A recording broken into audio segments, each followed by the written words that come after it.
ओम नमः सिद्धिभ्यः ओम नमः सिद्धिभ्यः ओम नमः सिद्धिभ्यः। मंगलमय मंगल करन वीतराग विज्ञान नमो तार जाते भई हरिहंता करे मंगल करे हो महा ग्रंथ करने के काज जाने मिले समाज सब आवे निज बदराज। इस भव के सब दुख के कारण मिथ्या इनकी सत्ता नासिक प्रगट मोक्ष उपाय। मोक्ष मार्ग प्रकाशक चौथा अधिकार मिथ्या दर्शन की प्रवृत्ति पुण्य पाप संबंधी अयथार्थ श्रद्धान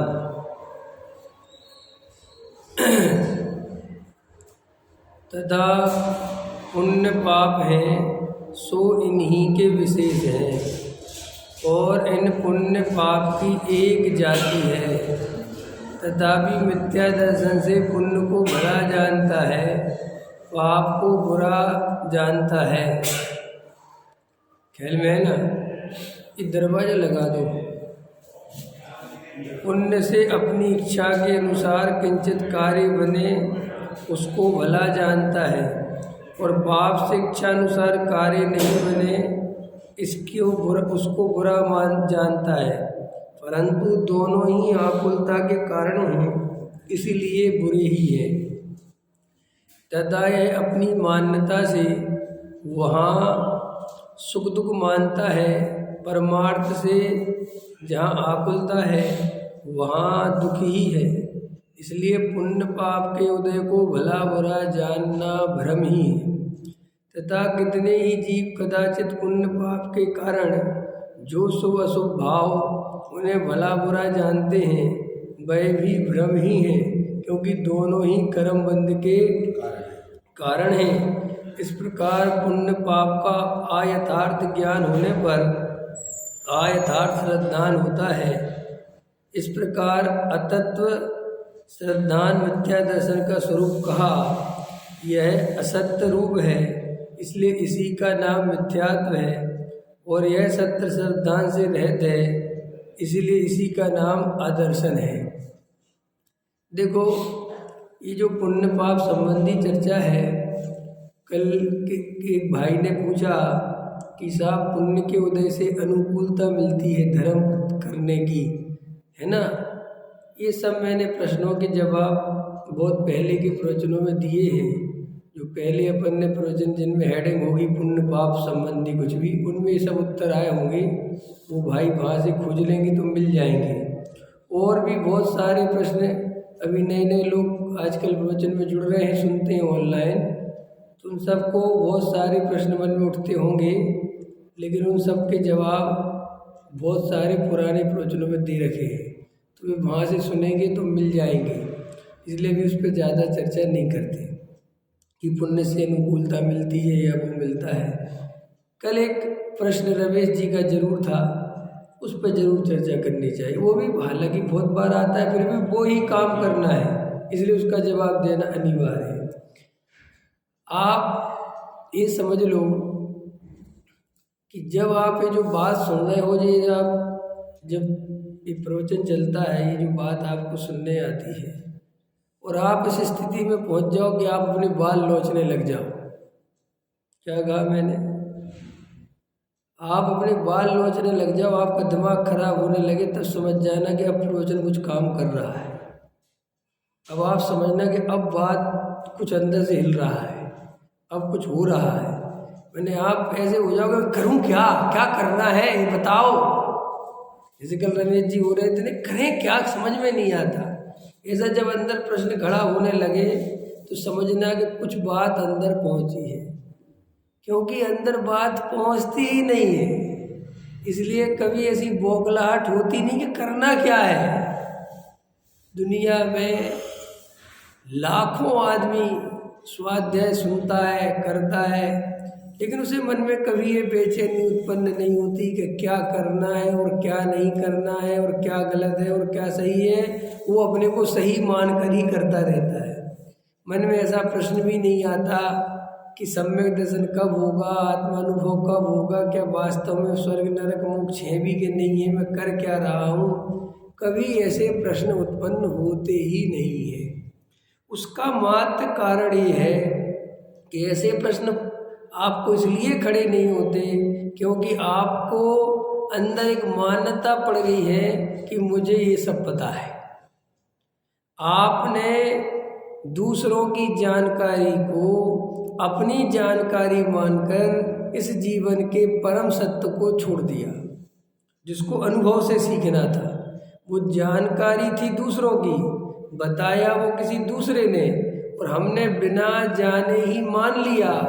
तो जब बिना जाने ही हम कोई चीज़ मान लेते हैं तो उसमें हमारी जिम्मेदारी पूर्णतः खत्म हो जाती है। ख्याल में है? ऐसा समझ लो, आप एग्जाम में नकल करना है, नकल करते हैं, नकल खर्रा ले गए, प्रश्न आया कि प्रकाश संश्लेषण की क्रिया कैसे होती है, आप वही खर्रा ले गए थे, आपने पढ़ा बिल्कुल नहीं। अब सही की सिवा इतना बस याद रह गया कि हाँ यही प्रश्न का लाया हूँ मैं, तो और निकाला, टीप दिया। तो बताओ आपको कितना याद रहेगा कि आपने क्या लिखा क्या नहीं लिखा, वहाँ क्या लिखा था, कि कुछ पता है? और आप प्रकाश संश्लेषण का आंसर लिख के आ गए, तो जांचने वाला आपको प्रकाश संश्लेषण के जवाब पैसे नंबर पूरे देगा कि नहीं देगा? क्योंकि उस बेचारे को तो नहीं पता कि तुमने टीप के लिखा क्या, उसको क्या पता। अब तो तुम सामने आओ और खड़े हो और वो फिर पूछे तो तुम्हारी असलियत पता आ जाए, तो फिर ऐसे नंबर उसे पास हो जाते। अब उसे डिग्री मिल गई, वो पास हो गया। अब उसको याद रहता है कि मैं पास कैसे हुआ, ख्याल में ना, क्योंकि वो तो अपने जीवन में आगे बढ़ता चला जाता है। उसको याद ही नहीं है कि सब झूठ बूठ का पुलिंदा इकट्ठा करके मैं यहाँ तक पहुँचा हूँ, मेरा खुद का कुछ भी नहीं है। अंतर समझ में आए ना? और फिर ये बाहर का लौकिक जीवन होता है तो इसमें कुछ ज़्यादा नुकसान भी नहीं, कुछ ज़्यादा वो भी नहीं। क्यों? क्योंकि वो नुकसान करेगा तो जनता का करेगा। नहीं समझ में? अनपढ़ आदमी पढ़े लिखे डिग्री लेकर, झूठी डिग्री लेकर, नकल करके, बेईमानी करके अगर डिग्री ले लेगा और अधिकारी बन जाएगा तो बेईमानी जनता का बुरा करेगा। माने वो जानता नहीं कि क्या करना चाहिए। कोई गलत डॉक्टर बन जाएगा तो जनता का बुरा कर, उसका तो उसको तो वो तो चलता रहेगा। तो अधर्म में तो दूसरे का बुरा होता है, और धर्म में बेईमानी करोगे तो अपना बुरा करोगे। ख्याल में है नहीं? यहाँ तुम बेईमानी करोगे, यहाँ वो स्टाइल से चलोगे तो यहाँ बहुत बुरा कर बैठोगे अपना, माने ये अनंत काल के लिए दुख पाओगे, ऐसी स्थिति बनेगी। देखो बात इतनी सी है, पहले अपने अंतरंग के निर्णयों को देखो। ये जो प्रश्न भी उठा रहे हैं हम, ये प्रश्न भी हमारे नहीं हैं, ये प्रश्न भी उधार के हैं, हमारा खुद का कुछ भी नहीं है। और जब आपको इस धरातल पर, आपको इस जमीन पर लाया जाता है कि आपका कुछ भी नहीं, तब घबराहट होती है। जब आपसे वो जानकारी छीन ली जाती है अथवा उस जानकारी में शंका डाल दी जाती है। शंका समझ गए कि नहीं समझ गए? आप बड़े शांति से थे कि पुण्य है और पाप है, स्वर्ग है नरक है, आप ऐसे मान के अपना घूम रहे थे। एक आदमी ने अपनी तर्क युक्तियों से ये सिद्ध करना कर दिया अथवा ऐसा वजनदारी से बात कही कि पुण्य पाप स्वर्ग नरक नहीं, तो आपको घबरा, क्योंकि आप जिस जानकारी पे चल रहे थे। अब एकदम से किसी आदमी ने कह दिया दया दान पूजा प्रशील संयम से कुछ नहीं होता, तो आपको घबराहट होती कि भैया फिर क्या होता है, क्या करना है। वो घबराहट क्यों होती है? क्योंकि आप उसके भरोसे चल रहे थे। अब एकदम से आपका भरोसा छीन लिया आपसे। आपको लग रहा था हम धर्म कर रहे हैं और उसने लोगों को सच्चाई खोल के धर दी और जमीन पे ला दिया, तो एकदम घबराहट होती कि कुछ नहीं होता। क्या हमने क्या किया? अब लोग दुनिया है, भगवान करता है, भगवान लेता है, भगवान देता है, भगवान अच्छा करता है, भगवान की पूजा करो। अब ये सब उसने कोई भगवान से मिला थोड़ी है, कोई डायरेक्ट थोड़ी है। ये सब समझा दिया क्या, समझ लिया। अब अचानक कोई कह दे कि भगवान कुछ नहीं करता, तो उसको बहुत तकलीफ, भगवान कुछ नहीं करता, मैंने 20 साल बर्बाद कर दिए भगवान के नाम है। जब कोई नहीं आता, जब कोई नहीं आता, मेरे बाबा आते हैं, मेरे दुख के दिनों में वो बड़े काम आते हैं। अभी बनाने वाला तो मर गया, बन गया, लेकिन अब वो जो गाने वाला है उसको क्या पता काम आते कि नहीं आते, नहीं समझे। अभी दुनिया में कितना बड़ा मेला है चल रहा है, और कह के चल रहा है कि हाँ बड़े बाबा के पास दरबार सब दुख मिट जाएंगे। अब उनको पता है कि अपन ये क्या बोल रहे हैं, इसका मतलब क्या है? जो धर्म बीतरागी उसे रागी बनाने में तुले, जिनका पहला सिद्धांत है कि भगवान किसी का अच्छा बुरा, वो भगवान को अच्छा बुरा कि तो व्यवहार नहीं का कथन है। डॉक्टर साहब कहते हैं ऐसा व्यवहार किस काम का जो तुम्हारे गृहीत मिथ्यात्व को बढ़ा दे, क्या काम का ऐसा मिथ्या, ऐसा व्यवहार क्या काम का जो आपको 4 गति में घुमा दे, चतुर्गति भ्रमण बढ़ा दे, मिथ्या दर्शन बढ़ा दे, गृहीत मिथ्या का सेवन करा दे, ऐसा व्यवहार किस काम का, सोचो कभी में, अंतर समझ में है। लेकिन प्रॉब्लम वो नहीं है मुकेश जी, प्रॉब्लम ये है कि हमें इस तरीके की बात सोचने के लिए कोई कहता ही नहीं।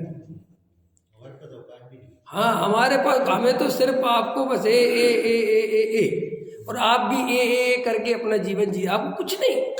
आपको अंदर में पुण्य होता है नहीं होता, पाप होता है नहीं होता, धर्म होता है नहीं होता, आत्मा है नहीं है, क्या ये सब बातों की गहराई में जाने की फुर्सत नहीं है। ये सब ऊपर से एक सिस्टम है। ये आपको कुछ, आप अंदर से तो वैसे ही हो जैसे हो। समझो आप, एक आदमी गांव में रहता था, छल कपट मायाचार युक्त था, बहुत बेईमान था, और धोती कपड़े जो भी गांव के हिसाब से ड्रेस पहनता था। वो ही आदमी शहर में आ गया, तो शहर में आया तो देखा लोग यहाँ ऐसे कपड़े पहनते तो वैसे कपड़े पहनने लगा, मकान लोग ऐसे बनाते हैं तो वैसा मकान बना लिया, लोग यहाँ पर ऐसे अपने घर में सामान रखते हैं तो वैसा सामान रख लिया, लोग यहाँ पर ऐसे शिष्टाचार से बोलते हैं तो वैसा शिष्टाचार से बोलने लग गया। लेकिन अंदर से तो वो ही है जो गाँव में था, वो बदला नहीं है बिल्कुल भी। वो बदलेगा कैसे? ये तो बाहर का जो सिस्टम था, जो बाहर का वातावरण था, वो बदल गया। अब उस बदलाहट को तुम अगर उसकी बदलाहट समझते हो तो कितना बड़ा भ्रम है। ऐसे ही हमारे जीवन में हम कभी किसी ग्रुप में शामिल हो जाते हैं, कभी कुछ करने लगते हैं, कभी कुछ, वहाँ का बाहर का वातावरण चेंज हो जाता है। हम किसी, जब एक ग्रुप में थे तो वहाँ पुण्य उपाधि था, सब कुछ था, यहाँ आए तो पुण्य ये हो गया, लेकिन अंदर से कुछ ना ये ना उपाधि, उसकी कोई मतलब नहीं है। सिर्फ शब्द बदलते हैं, और शब्द बदलने से आप समझते कि मैं बदल गया।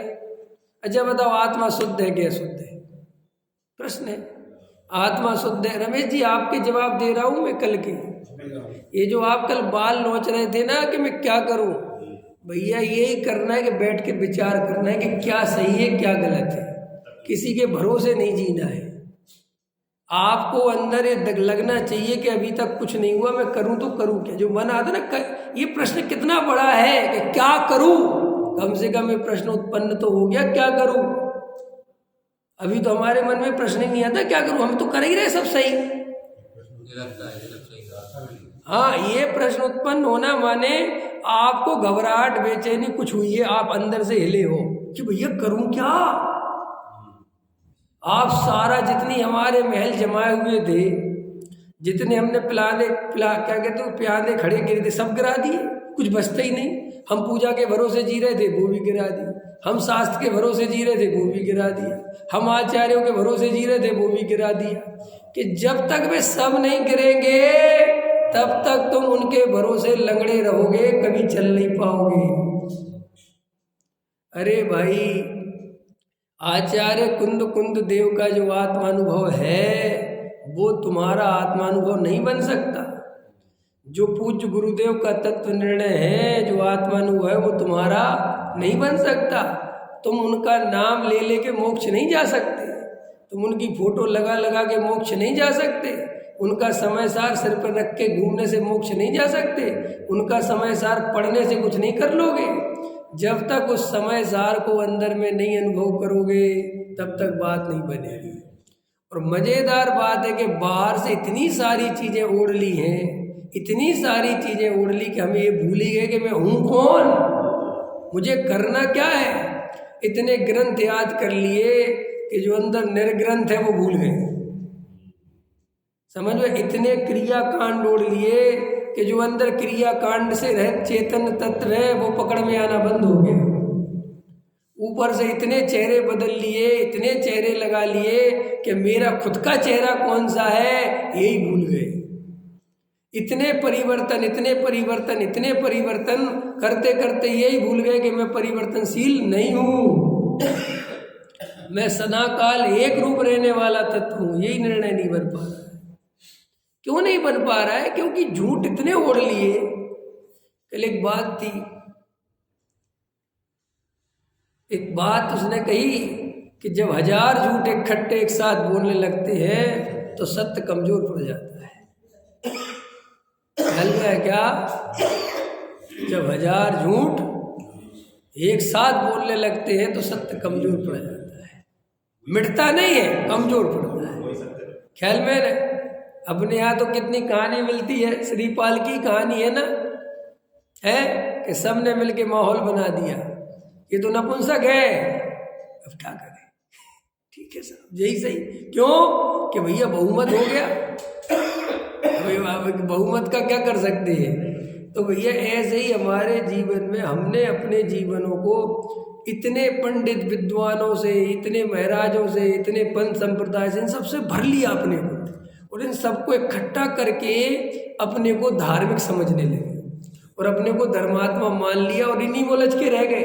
और ऐसा लगने लग, फिर देखो, फिर अहंकार की दौड़ लग गई कि हमारा पंथ सच्चा, हमारा गुरु सच्चा, हमारा धर्म सच्चा, हमारे शास्त्र सच्चे, हमारा मंदिर सच्चा, हमारे भगवान सच्चे। फिर वही दौड़ लग गई। बस ये तो भूल ही गए कि इसका आधार क्या है। कि साहब इसका आधार हमारी जिनवाणी वीतरागता की पोषक है। तुम क्या जानते हो वीतरागता के बारे में? है ये भी तो हमने ही सिखाया कि वीतरागता की पोषक है। कल एक प्रश्न उठाया था कि भूमिका के अनुसार साहब पुण्य करना चाहिए। सच बताओ हृदय से, आप भूमिका के बारे में क्या समझते हो? बताओ।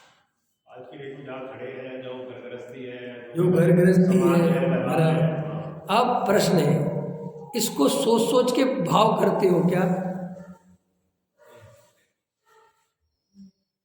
जितने भाव तुम्हारे सुबह से शाम तक, शाम से रात तक, रात से सुबह तक होते हैं, ये सब सोच सोच के करते हो कि मैं गृहस्थ हूँ, मेरे 4 बच्चे हैं, तो मेरी ये भूमिका है, मुझे भाव करने हैं, ऐसा सोच सोच के करते हैं। सहज ही होते, करते तो नहीं। इसका मतलब हम इसमें दिमाग तो नहीं लगाते ना कि क्या करना है क्या नहीं करना है। जब आप दिमाग ही नहीं लगाते, जब आप कुछ सोचते ही नहीं हो, तो फिर काय कोई हल्ला मचाते कि साहब करना चाहिए, क्या करना चाहिए, जब हो ही रहे।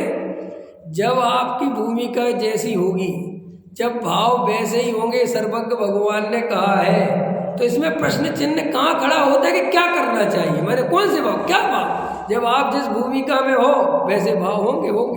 अब कोई कपड़े उतार दे, नग्न दिगंबर हो जाए, तो उसके वैसे भाव होने लगेंगे।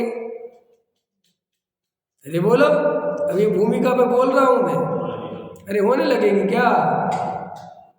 कपड़े उतारने से भाव नहीं बदलते। अगर वो पहले गुण स्थान में है, मिथ्या दृष्टि है, अनंतानुबंधी कसा है, तो वो कितने ही कपड़े उतार दे, उसकी भूमिका कौन सी होगी? अनंतानुबंधी वाली ही होगी। भूमिका बढ़ जाएगी। अरे बोलो, बढ़ जाएगी। और एक भरत चक्रवर्ती जैसे राजा कितने गृहस्थ जीवन में घुसे हैं, 6 खंड के अधिपति बने हुए हैं, 96,000 रानियां हैं, तो भी उनकी भूमिका मिथ्या दृष्टि वाली हो जाएगी क्या? तो भरत जी कहे कि साहब मेरी भूमिका, कहे भैया तुम्हारी भूमिका अंदर से चल रही है, ये बाहर कई लोग बड़े धार्मिक दिखते हैं तुम्हें, बड़े शील संयम पालने लगते हैं, तो उनकी भूमिका बदल गई, उनके श्रद्धांठ बदल गया, कुछ हो गया, दिखाई देता है ना कि कहाँ खड़े हुए हैं, क्या हालतें मची हुई हैं। बात यह है कि भूमिका बाहर से नहीं बदलती और अंदर बदलनी नहीं पड़ती। जब अंतरंग में आत्मा मिलता है तो वो उतनी बढ़ जाती है, उसमें क्या है। आपने कहा कि जो है जो बदला देश में रामचंद्र के रामचंद्र रखा, उसके अंदर अपने परिणाम जो रामचंद्र जैसे आने लगे। हाँ, आने लगे शायद है जो जैसी भूमिका बनेगी अपने आप शायद आएगी। अरे अब ये भी राम और रावण का जो किस्सा है, ये भी राम की महिमा करने के लिए कि साहब राम इतने परम पवित्र थे कि उनका रूप भी ऐसा कुछ है थोड़े ही। ऐसा कभी शरीर बदलने से भाव बदल जाए तो बहुत बड़ा बहुत दिक्कत हो जाएगी।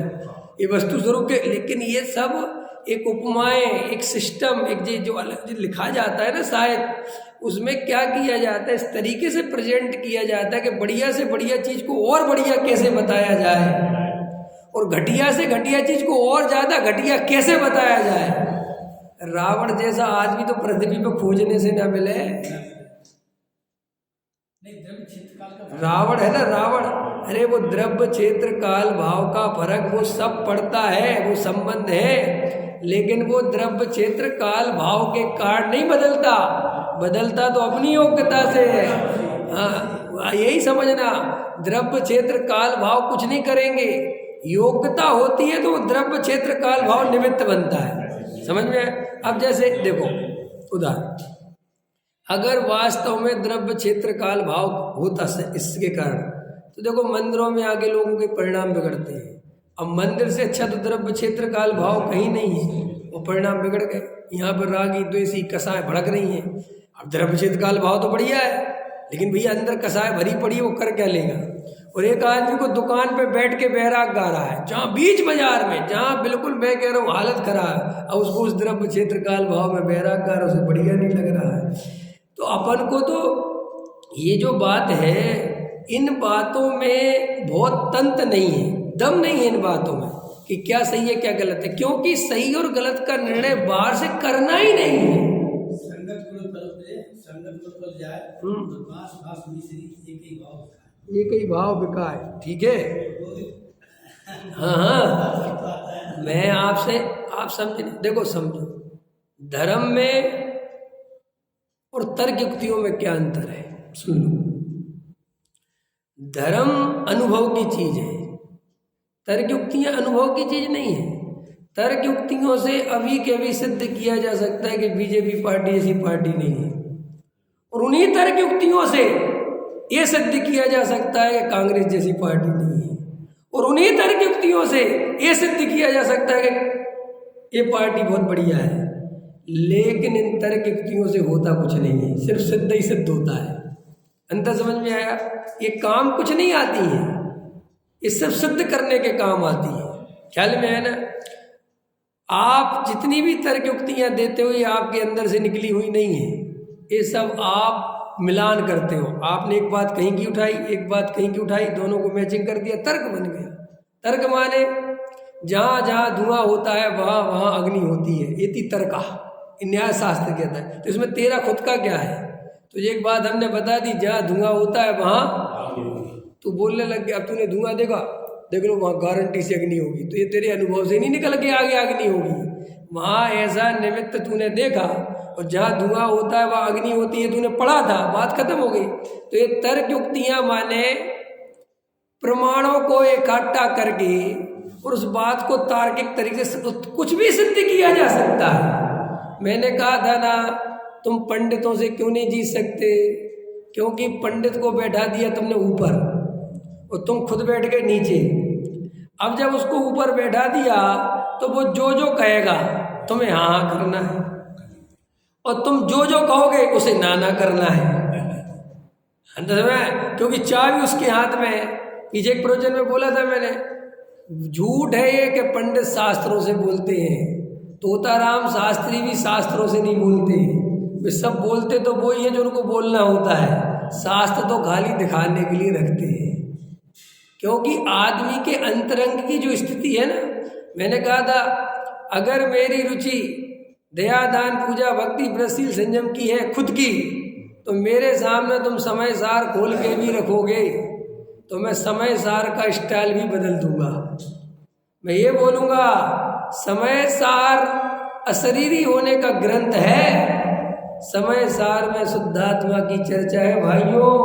इसमें एक त्रिकाली ध्रुव के अलावा किसी और की बात नहीं है। लेकिन मेरी एक बात याद रखना, ये समय सार भी तुम्हें जब समझ में आएगा जब तुम्हारा जीवन पवित्र होगा, जब तुम्हारे जीवन में व्रतशील संयम होंगे, जब तुम्हें देव साधक तुम्हारा तुम अब घूम गए, अब तुम करने क्या बैठे थे समय सार, और तुम्हें पढ़ा क्या दिया जो उसको पढ़ाना था। अब मान के चलो कोई द्रव्यानियोग का पक्षपाती होगा और उसके सामने शराब का चार खोल दो, तो वो ऐसे पढ़ाएगा शराब का चार कि दया दान पूजा व्रतशील नियम के बिना तो जीवन कुछ है ही नहीं, क्योंकि उसकी शैली ये है। तो उसको ऐसे पढ़ाएगा कि भैया ये व्यवहार नय का कथन है, अगर शुद्धात्मा की खबर नहीं है तो ये सब बेकार है। उसने सारा वजन कहाँ डाल दिया, जबकि चरणानियोग वाले ने बिल्कुल शुद्धात्मा तो बोला ही नहीं। अभी शुद्धात्मा तुमने कहाँ से ला दिया कि हमें जो लाना है हम बोला देंगे, ये हमारे हाथ में है। जैसे वकील कहते ना, तुम तो ये बताओ कि सिद्ध क्या कर रहा है, पैसा इस बात के कहते कोई ऐसा है। वकील पता कैसे होते हैं, वकील के पास जो क्रिमिनल होते वो जाते हैं तो वकील को सच्चाई पता होती, चाहे किसी को हो चाहे नहीं। तो गजब की बात है कि नहीं, वकील कहता है मेरे से कुछ झूठ नहीं बोल रहा है, जो जो जैसा जैसा किया मुझे सब बताओ है। अब मान के चलो कोई वकील, उसका सही बात उसे पता है ईमानदारी से, तो वकील को ही उसको सजा दिलवानी चाहिए। वकील इसी बात का है। वकील क्या होता है, वकील देखो तो हमारी दुनिया में कैसे हमने कानून बनाया, कैसी वकालत खड़ी करी कि वकील इस बात का कि जो सही है उसको गलत और जो गलत है उसको सही, क्योंकि सही को सही करने के क्या पैसे हैं और गलत को गलत करने के क्या पैसे। लेकिन दुनिया में पैसे इस बात के कभी नहीं दिए जाते, पैसे इस बात के दिए जाते हैं कि साहब मैं दुनिया अपने भारत का नहीं, क्या कहते हैं, अपने शहर का सबसे बड़ा वकील करो, कि वो कोई केस नहीं हारता, कि साहब अपना केस कमजोर है, किसी बात के तो पैसे है, वो केस को मजबूत करेगा, ले पैसे लाख रुपए रख। तो लाख रुपए में क्या करता है वो, उसको किस बात के पैसे दिए कि वो ऐसी तर्क युक्तियां खोज के लाता है, ऐसी बातों को इकट्ठा करता है तुम्हारे केस के संदर्भ में, जिससे तुम्हारा केस अपने आप मजबूत हो जाए। अब एक आदमी गवाही दे रहा है कि मैंने इसको मारते हुए देखा,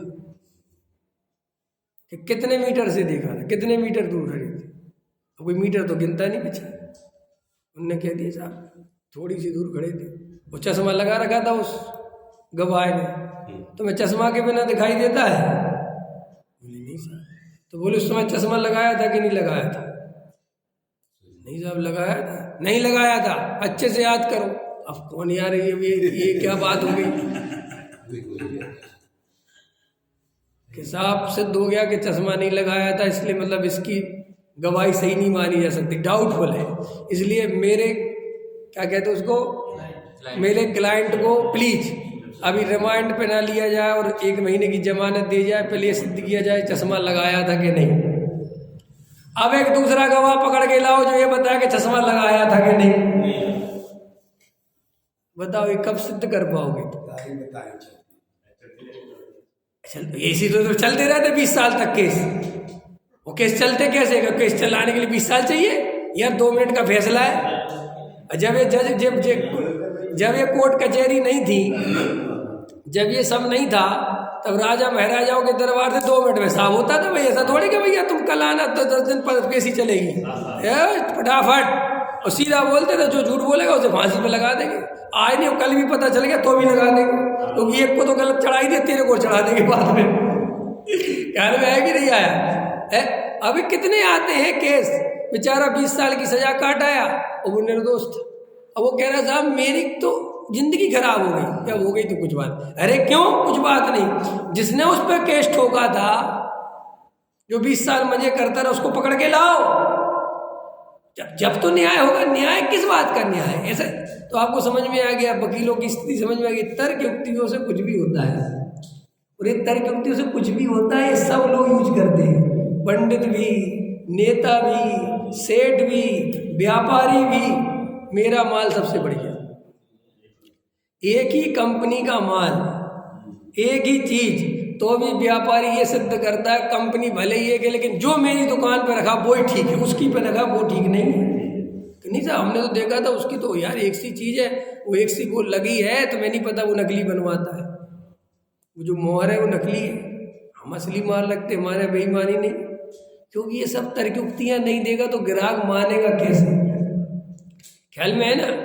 तो भैया आप तर्कयुक्तियों के भरोसे जीवन मत जियो, आप पहले अपने अंदर में एक प्रश्न खड़ा करो, क्या मुझे वास्तव में धर्म चाहिए, क्या मुझे वास्तव में ही सम्यक दर्शन चाहिए, क्या मुझे वास्तव में तत्व निर्णय करना है, क्या मुझे वास्तव में संसार में सुख भाषित नहीं होता, क्या मुझे वास्तव में बात समझ में आ गई कि शरीर और आत्मा जुदे जुदे हैं। ये प्रश्न कोई तर्क युक्तियों के पीछे मत दौड़ो, किन्हीं पंडितों के पीछे मत दौड़ो, कहीं कुछ देखो, मेरे से कोई कहे आप किस पक्ष में, मैं किसी पक्ष में नहीं हूँ। बताओ रमेश जी, आत्मा शुद्ध है क्या शुद्ध, आप में से पूछो भैया, ना मैं शुद्ध के पक्ष में हूँ ना शुद्ध के पक्ष में। मतलब अपनी अपनी खोज करो, अपनी अपनी रिसर्च करो, और देखो तुम्हें शुद्ध दिखती तो शुद्ध मानना, और अशुद्ध दिखती तो शुद्ध मानना। क्योंकि मैंने तुम्हें उत्तर दे दिया कि शुद्ध है, फिर तुम खोज नहीं करो। वही तो हो रहा है हमारे साथ, हमने हर प्रश्नों के जवाब दूसरों से पूछ लिए और कभी उस प्रश्न का जवाब खुद नहीं। आदत है ना अपनी, क्योंकि अपन की पढ़ाई ऐसी हो रही है ना कि आपको हर बात समझा दी गई, रटा दी गई, आपने रट ली और आप खुश हो गए कि हमें तो धर्म आता है। तो ऐसे ही हम जो पुण्य पाप के संदर्भ में पूछते हैं कि साहब पुण्य करना चाहिए, क्या करना चाहिए क्या नहीं करना चाहिए, ये कैसा प्रश्न है, पुण्य करना चाहिए कि नहीं करना चाहिए। अरे बोलो हाँ या ना। अगर भैया तुम्हें आत्मा से सच्चा प्रेम होगा तो तुम पुण्य करोगे ही, तुम किसी को मार कैसे दोगे, किसी को तकलीफ क्यों दोगे। अगर तुम्हें अपनी आत्मा से सच्चा प्रेम होगा तो तुम्हारे अंदर दया दान आएंगे कि नहीं आएंगे, ये प्रश्न पूछना चाहिए, ये प्रश्न पूछने लायक है ये क्या। लेकिन मजेदार बात है, हमने कल भी यही पूछा था, हमने परसों भी यही पूछा था, और हमने 10 साल बाद भी पहले वही पूछा था, और हम मरते मरते भी वही पूछते रहेंगे, क्योंकि हमें उत्तर चाहिए ही नहीं था। अभी अरे वो तो बहुत कमजोर प्रश्न है, अभी क्या समझा। अभी कल एक पत्रकार इंटरव्यू ले रहा था केजरीवाल का, तो उसमें उसने कहा कि साहब इतनी बड़ी डायरी लाया, ख्याल में है ना, और डायरी में मेरे पास देखो भाई साहब इतनी बड़ी डायरी है, और उसमें मोदी जी के काले कारनामे, किसके काले कारनामे हैं, और उसने फटाफट चालू कर दी। तो पत्रकार कहता 1 मिनट रुको, कहने लगा ये जो आप जो काले कारनामे कह रहे हो ये सब सिद्ध हैं, ये सब प्रमाणिक हैं, इनका कहीं पर कुछ है। बोले नहीं, जांच होनी चाहिए। अभी जांच भी नहीं हुई, ख्याल में अभी कुछ नहीं हुआ। तो उसने कहा कि आप बताओ, जांच हुई नहीं, कुछ अता पता है नहीं कि ऐसा हुआ भी है कि नहीं हुआ है, और जो तुम जो डायरी उठले आए तो तुमने उस आदमी को तो बदनाम कर ही दिया। अब वो तो जांच जब होगी नहीं होगी, ख्याल में है ना, वो तो बाद में चीज है, लेकिन तुम तो दुनिया के सामने, दुनिया कहाँ सोचती है कि ये हुआ भी कि नहीं। आपको पता है बेचारी कांग्रेस जिस घोटाले से आउट हुई 2014 में, वो बाद में घोटाला ही नहीं था। सोच सकते हो आप, वो 2G स्पेक्ट्रम जिसकी आफत आ गई थी, 2G स्पेक्ट्रम 8 लाख करोड़ का घोटाला, ओ भाई साहब उसकी दम पे ये सब अन्ना भन्ना और सबने मिलू के, और ये सब बीजेपी आ गई सरकार में, और वो बाद में सुप्रीम कोर्ट का निर्णय आया, वो 2G से अपना घोटाला था ही नहीं। अब तो बताओ, अब एक गजब की बात। तो आरोप लगाना ये राजनीति में इतना आसान है, लगा दो कुछ भी, ताकि क्या होता है कि जनता तो सोचती है ऐसा किया होगा, क्योंकि जनता, हम ही तो वो जनता है। हम अच्छे काम कभी नहीं मानते, लेकिन बुरे मानने में 1 मिनट नहीं लगाते। मैं किसी से कहूँ कि भाई साहब बच्चन जी बहुत सज्जन आदमी है, कोई नहीं मानेगा, और मैं कहूँ कोई दुर्जन है, बिल्कुल वो तो हमें पता है। तो भाई तुमने जब सज्जनता का प्रमाण पत्र खोजा, कुछ बात करी, कुछ नहीं, मानने को राजी नहीं। लेकिन दुर्जन बोले 1 सेकंड, क्योंकि हम दूसरों को नीचा देखने में होशियार हैं। हम दूसरे को बेईमान, छल कपटी, मायाचारी, फरेबी, रिश्वतखोर सब देखने को तैयार है, क्योंकि उससे मैं सही हूं इस बात की फीलिंग आती है। ये नेता बेईमान है, बड़ा मजा आता है। ईमानदारी कहने में डर लगता है, और कोई आदमी ज्यादा ईमानदारी के प्रसिद्ध हो जाए तो मन में लोगों को लगने लगता है अरे कहीं पकड़ा तो जाए, ख्याल में है कुछ तो इसकी बेईमानी हो जाए, ये तो बहुत ही ज्यादा वो बना फिरता है, तो फिर कुछ नहीं मिलता। मैंने देखा इस संस्कृति को, अगर आदमी को कुछ भी नहीं मिले तो सबसे अच्छा है उसका कैरेक्टर सर्टिफिकेट कुछ स्त्री के साथ जोड़ दो। ये बिल्कुल मैंने खुद देख लिया, ये बिल्कुल स्वरूप है। मैंने अब मुझे समझ में आ गया, जवाहरलाल नेहरू के साथ किसी लड़की की फोटो बना देना, किसी, ये सब मुझे समझ में, सोची समझी साजिश है। ये मोदी को भी छोड़ा नहीं लोगों ने, ये मोदी को भी बहुत कोशिश करी कि वो स्मृति ईरानी से बढ़ा दो, ताकि कुछ तो हो जाए, कुछ तो बदनाम हो जाए। तो जनता को जब कुछ समझ में नहीं आता ना, तो सीधी सी बात है, उसके चार पे उंगली उछाल दो और जनता विश्वास कर लेगी। क्यों कर लेगी? क्योंकि जनता खुद ऐसी है। हाँ, और फिर अब देखो अब हमारा माइंड देखो कितना कमजोर है। अब ये केजरीवाल आया और वो दिखा रहा, उस पत्रकार ने बोला तो चुप हो गया।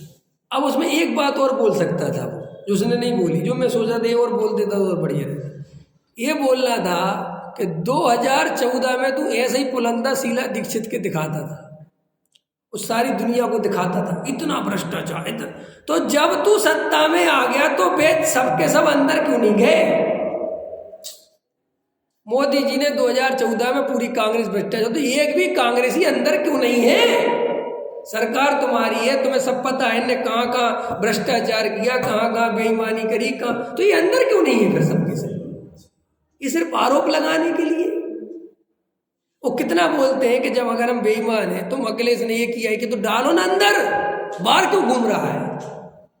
जिसने भी जो किया, जब तुम उस पर आरोप लगा रहे सरकार तुम्हारी, तो अंदर क्यों नहीं डालते? इसका मतलब है कि सब बेईमानी, सब झूठ है, कुछ दम नहीं इन बात, मतलब झूठ, मतलब चोर चोर मोसेरी भाई। जब अंदर डालने की बात आती है तो तुम भैया ना हमें डालना ना हम तुम्हें डालेंगे।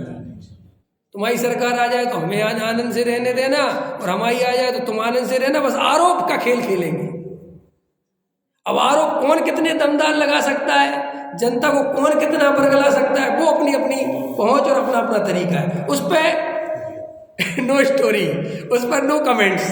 तुम कितना अच्छा भाषण दे सकते हो तुम देना, मैं कितना अच्छा दे सकता हूँ मैं दूंगा। लेकिन ऐसे ये नेता के लिए नहीं खेलते, ये पंडित भी खेलते हैं। ये सब जानते ही तो है, लेकिन सत्य कोई नहीं बताता। कौन अच्छा प्रवचनकार कि साहब सत्य तो वही है, ऐसा होने पर भी नहीं बताना, ख्याल में ना। देखो ये जो कल मुझे इतनी खुशी हुई जब रमेश जी ने अपने बाल नोचे, मुझे लगा ये अब जागृति हुई, कुछ अंदर से हिलना चाहिए आदमी को। रमेश जी एकदम कल बोले करना क्या है, थक गए सुन के कि हाँ बस अब यहीं आ जाओ, ये बॉर्डर पे आ गए, तो करना क्या है? क्योंकि अंदर से जागृति तो बने कि करना क्या है साहब, एक आवाज तो आए कि ये तो बता दो करना क्या है, ख्याल में। और ये अंदर इतनी आग जलनी चाहिए, इतनी आग जलनी चाहिए कि हम कर क्या रहे हैं, कर क्या रहे हैं। ये जितनी आग जलेगी उतना सोना चमकेगा, उतना तुम गोल्ड में परिवर्तित होगे, उतना तुम्हारा जीवन परिवर्तन होगा। और ये जब तक आग नहीं जलेगी ना, गंगा गए गंगादास, जमुना गए जमुनादास, हम तो हैं भगवान दास, ये जिंदगी खत्म हो जाएगी। ख्याल में अंदर उठना ही चाहिए कि मैं किसके लिए कर रहा हूं, मेरे जीवन का अंत क्या होगा। ये जीवन का सत्य क्या है? मैं कब तक ऐसे ही पागलपन, बेईमानी, छल कपट, मायाचार, झूठ, प्रेम कब तक करता रहूं? कब तक चेहरे बदलता रहूं? कब तक बेईमानियों की परतें उड़ता रहूं? कब तक लोगों के सामने झूठा मायाचारी वाला जीवन जीता रहूं? कब तक मैं जैसा हूं वैसा नहीं जी सकता? कब तक मैं अपने को दबाता रहूं? ना मुझे पुण्य पे भरोसा, ना मुझे पाप पे भरोसा, ना मुझे नरक पे भरोसा, ना मुझे स्वर्ग पे भरोसा, ना मुझे मोक्ष पे भरोसा, ना मुझे भगवान पे भरोसा, ना मुझे जिनवाणी पे भरोसा, ना मुझे तत्व पे भरोसा, ना मुझे गुरुओं पे भरोसा, और मैं उन्हीं की दुहाई दे दे के अपने को धार्मिक बनाता रहता हूँ। ये मेरा जीवन कब तक चलता रहेगा? दिनेश जी मेरे पास फोन आते हैं, महामहोत्सव चल रहा है साहब, आप कहाँ घूम रहे हो? जल्दी आओ। कहाँ आना है क्या? अरे आपको नहीं पता, सतयुग आ गया है, ऐसा द्वारा इतिहास में होने वाला कि क्या क्या क्या है। आप साहब कैसी बातें करते हो? अब उस आदमी से पूछो तुम क्या समझते हो धर्म के बारे में? क्या है वहां? कुछ नहीं पता। कि तुमने ये बोला क्यों मेरे से कि ऐसा मुझसे बोला गया? कि तुमने क्यों बोला कि मुझसे बोला गया? अंदर समझ में आया ना? ये पता ही नहीं है किसी को। बड़े बाबा दुख दूर कर देंगे, किसके दुख दूर करें बता? आओ मेरे पास। तो तू बोलता कैसे कि दुख दूर कर देंगे? मुझसे पीछे बोला था किसी, कि उससे पीछे किसी को दुख दूर हो गए? एक आदमी लेके आओ मुझे, अरे बड़े बाबा नहीं कोई भी बाबा हो, एक आदमी लेके आओ जो कह दे कि मेरे सब दुख दूर हो गए। और अगर वो कह देगा कि दुख दूर हो गए, ख्याल में मैं संतुष्ट हूं अपने जीवन से, तो बस समझ लेना मिल गया ज्ञानी, बात खत्म हो गई। वही तो ज्ञानी है। क्योंकि ये जो क्षण भंगुर के जीवन में तुम्हें यही प्रश्न मन में नहीं उठ पाता कि मेरे जीवन की वास्तविकता है क्या? मैं रोज हल्ला मचाता हूँ, सम्यक दर्शन प्राप्त करेंगे, जिनवाणी का मनन करेंगे, चिंतन करेंगे, ये करेंगे वो करेंगे। अंदर से विचार तो पूछो कि करना क्या है? ख्याल में है ना? तो ये जो प्रश्न है, ये जो मन में जो जिज्ञासाएं हैं, अरे ये जिज्ञासाएं भी पहले तुम्हारी खुद की होनी चाहिए। ये जो मन में लोग पुण्य अनुकूलता देता है, तुम क्या समझते हो पुण्य के बारे में? तुम्हें अच्छा सही बात बताओ, ये लगता है कि पुण्य के उदय से ये सब मिला है, कि ये लगता है कि मेरे दिमाग से मिला है? देखो है, ये जो तुम भोजन बनाते हो, ये जो बढ़िया बन जाता है, तुम्हें ऐसा लगता है अपनी योग्यता से बन गया कि अपने दिमाग से बन गया? हल्ला मचाते योग्यता योग्यता करते हो। एक जगह बताओ कि हमें योग्यता पे भरोसा यहाँ पे है, सिर्फ बता कहाँ पे भरोसा है? जहाँ पे तुम्हारा काम नहीं बनता, जहाँ तुम्हारे अनुसार परिणमन नहीं होता, वहाँ योग्यता ले आते हो, क्रमबद्ध पर्याय ले आते हो, सर्वज्ञ ले आते हो, सब कुछ ले आते हो। न सबको ये लगता है हमने, क्यों अरविंद जी कितनी मेहनत कर रहे हैं अपन, 30 साल हो गए आपको दिल्ली में, आपको क्या पता विवेक जी, हमने इतनी मेहनत करी भाई साहब, 2-2 पैसे बचाए, 2-2 किलोमीटर चले, गट्ठा उठाया सिर पे, तब जाके आज यहाँ खड़े हैं। अब यही व्यक्ति मंदिर में आके बोलता है कार्य पुण्य से होते, मैं करने धरने वाला नहीं। अब ये सोचो कि हम कर क्या रहे हैं अपने जीवन में यार? या तो दो सत्य, दो तो नहीं है ना, या तो ये सत्य के साथ पुण्य से हुआ या मैंने किया। और मजेदार बात है, तुम दोनों ही का निर्णय नहीं करते। अरे मैं कहता हूं एक तरफा तो खड़े हो जाओ, यही बात मान लो कि जो किया सब मैंने किया। चाहे अच्छा टोडामल जी साहब ने लिखा है कि अगर तू इतना ईमानदार भी बन सके ना, या तो सर्व का कर्ता बन जा या सबका अकर्ता बन जा, लेकिन ईमानदार तो हो जा। अरे सर्व के कर्ता बन जाओगे तो भी मजा आ जाएगा, फिर सबके लिए मैं जिम्मेदार हूं, फिर उस रिस्पॉन्सिबिलिटी बढ़ जाएगी कि नहीं बढ़ जाएगी? जिम्मेदारी बढ़ जाएगी कि नहीं बढ़ जाएगी? अच्छी घर जगह शादी कर दी, मैंने करी, भाई साहब ऐसे थोड़ी होता है। और लड़की दुख में है, हम क्या कर सकते हैं, उसका भाग गई ऐसा है। क्या गजब क्यों से आ रहा है हर चीज में। लड़का कामयाब है, हमने बनाया साहब, हमारे बिना पत्ता नहीं हिल सकता। और जब पूरा पेड़ हिल जाता है, माफ कर देता, लेकिन माफ पत्ता नहीं पूरा पेड़, तब कहता मैं क्या कर सकता हूँ। सब अपने मन की करते, जिस कौन की कौन सुनता है। क्या है ये सब। और सुनो, इतने याददाश्त कमजोर है कि खुद ही भूल जाता है मैंने कल क्या कहा था और आज क्या कह रहा हूं और कल क्या कहूंगा। अगर ये बात बताओ, ये नेता सब ये बातें याद रखने लगे तो भूल कह पाएंगे कुछ भी। ये कल कुछ बोलते हैं, आज कुछ बोलते हैं, परसों कुछ और बोलते हैं। उनको कोई टेंशन ही नहीं होती कि यार हम 3 दिन रिकॉर्ड हो रहा सब। पहले मैं सोचता था रिकॉर्डिंग होने लगेगी तो आदमी झूठ बोलना बंद कर देगा। मास्टर ही सोचते होगे आप भी ऐसा, क्योंकि पहले तो क्या होता था भैया बोलते रहो कुछ भी। अब तो हर चीज देखा, अगर मोदी ने 10 साल पहले कुछ बोला था तो उसका वीडियो है कि नहीं। और वो वीडियो जो हम और तुम देख रहे हैं तो वो देखता होगा खुद के नहीं, बोलो ना। अरे देखता होगा कि नहीं देखता होगा। तो वो 10 साल 15 साल पुराने वीडियो में बोल रहा है कि मैं तो हाई स्कूल भी ढंग से नहीं गया। समझ गए ना, खुद बोल रहा वो, उसमें दूसरे से क्या पूछना, खुद ही बोल रहा जब वो सीएम है और उस समय। और बाद में अमित शाह उसकी डिग्री दिखाता फिर रहा कि भी ये गई दिल्ली से और हो गई। अब ये कैसे हो सकता है। वो कह रहा साहब मैंने 35 साल घरों घरों मांग के खाया है, मेरा कहीं कोई लेना ही देना। अरे तो भैया तेरी उम्र कितनी है, तूने 35 साल वो भी कर लिया, जंगल में भी रह लिया, 20 साल राज्य भी कर लिया, सब कर लिया। और हर पंजाब से भी रिश्ता है और हरियाणा से भी रिश्ता है और सब जगह से रिश्ते भी है। ये क्या चक्कर है ये सब, क्या है। लेकिन जनता इतनी कमजोर है कि वो सोचती ही नहीं कुछ भी, वो भावुक रहती है। इसलिए मैं आपसे कहता हूँ कि आप थोड़े से जागृत हो। आपने कल प्रवचन में क्या सुना था उसका विचार करना सीखो। आज क्या बात आई उसका विचार करना सीखो, वरना ये जीवन ऐसे ही चला जाएगा। देखो भाई, ये तत्व ज्ञान, ये परम सत्य जो अपने हाथ में भाग्य से आ गया है, और अपने हाथ में भी सबके हाथ में नहीं, ऐसा कहने वाले ही बहुत लोग हैं, ख्याल में है ना। इसमें भी गहराई से विचार करना पड़ेगा कि मेरे हाथ में सत्य मेरे अनुभव से आ रहा है कि नहीं। कि खाली सुन के आया हुआ सत्य सत्य नहीं, भले ही सत्य है वो, फिर भी वो तुम्हारे लिए सत्य। जब तुम्हारे अंदर से भाव जग जाए कि नहीं वास्तव में मुझे ही अंदर फीलिंग आने लगी है, तब समझ लेना कि कुछ बात बन सकती है, कुछ काम हो सकता है।